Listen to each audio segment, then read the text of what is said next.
आज बात करते हैं आसमान में सबसे रहस्यमय घटना की। जी हाँ, फ्लाइट MH370 दुनिया की सबसे रहस्यमय और दिल दहला देने वाली घटनाओं में से एक है, जिसमें यात्रियों से भरा जहाज अचानक गायब हो जाता है। ये बात है 8 मार्च 2014 की। We have breaking news. Malaysia Airlines confirms it has lost contact with a plane carrying 227 passengers. Breaking news tonight: a Malaysia Airlines flight MH370 Flight MH370 disappeared en route to Beijing. 70, we are ready, requesting flight number 310 to Beijing. Malaysia 370.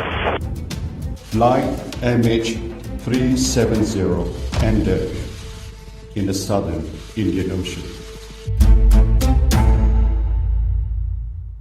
ये flight इस रास्ते पर बहुत बार उड़ान भर चुकी थी। इस प्लेन में कुछ 239 लोग सवार थे, जिसमें 227 यात्री थे और 12 क्रूज मेंबर थे। इस फ्लाइट के कप्तान थे जहरी अहमद शाह, जिनको 33 इयर्स का फ्लाइट उड़ान का एक्सपीरियंस था, और इस फ्लाइट के को पायलट थे फारिक अहमद, जिनको 7 इयर्स का अनुभव था। रात को यह फ्लाइट मलेशियन कोस्ट लाइन को पार करते हुए चाइना सी के ऊपर पहुंच जाती है। 35,000 ऊंचाई पर पहुंची यह फ्लाइट कोलमपुर के ATC से संपर्क में थी और सब कुछ नॉर्मल चल रहा था। रात्रि में 1:09 पर यह वियतनाम के संपर्क में आ जाती है। 2 मिनट के बाद ही यह फ्लाइट कोलमपुर के ATC से संपर्क से बाहर हो जाती है, और बार बार संपर्क करने पर भी जब संपर्क नहीं हो पाता तो इस घटना के बाद फ्लाइट MH370 बन जाती है दुनिया की सबसे रहस्यमय घटना। जी हाँ, सबसे बड़ी एविएशन की मिस्ट्री। सभी को लग रहा था कि किसी तकनीकी खराबी के कारण फ्लाइट से संपर्क टूट गया होगा, लेकिन देखते ही देखते सुबह हो गई और 6:30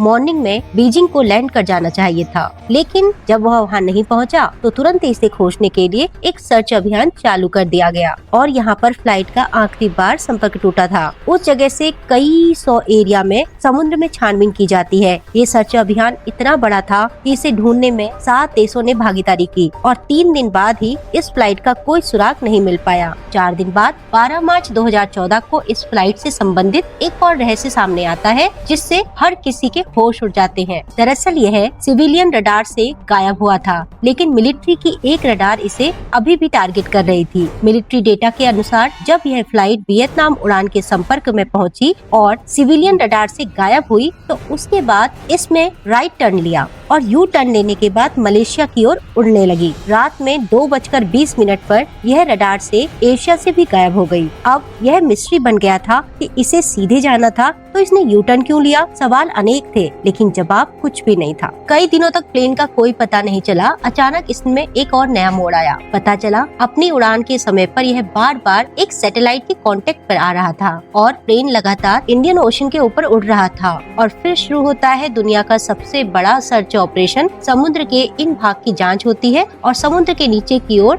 मैपिंग की गई। यह सर्च ऑपरेशन सबसे महंगा लंबा सर्च ऑपरेशन था, जिसमें लगभग 180 मिलियन का खर्चा आया, लेकिन उसके बाद भी जहाज का पता नहीं चला, और 3 सालों के बाद सर्च ऑपरेशन को बंद करना पड़ा। 1 साल बाद मिला यह जहाज का एक हिस्सा, जो लैंडिंग के समय काम आता है। जब इस फ्लैपरॉन पर रिसर्च किया गया तो पता चला यह समुद्र से जहाज के अग्रभाग से टकराया गया, और यह जानबूझकर हुआ था। लेकिन क्यों और किसने यह किया, इनके जवाबों को ढूंढते हुए मलेशियन पुलिस ने छानबीन की और कई राज सामने आए, जिसमें एक चीज सामने आई कि फ्लाइट को जानबूझकर यू टर्न दिया गया, जबकि फ्लाइट में कोई तकनीकी गड़बड़ी थी ही नहीं। फ्लाइट के कैप्टन जहरी अहमद शाह के घर पर एक फ्लाइट सिमुलेटर मिला। यह एक ऐसी मशीन होती है जिसकी मदद से फ्लाइट एक रियल प्लेन को उड़ाने का अनुभव करते हैं। यह सिमुलेटर पायलट के घर पर मिलना बड़ी बात नहीं थी, जबकि बड़ी बात यह थी कि उस फ्लाइट सिमुलेटर में जो पाथ ड्रॉ किया गया था और जो कोऑर्डिनेट डाले गए थे, वो इत्तेफाक से MH370 के रूट से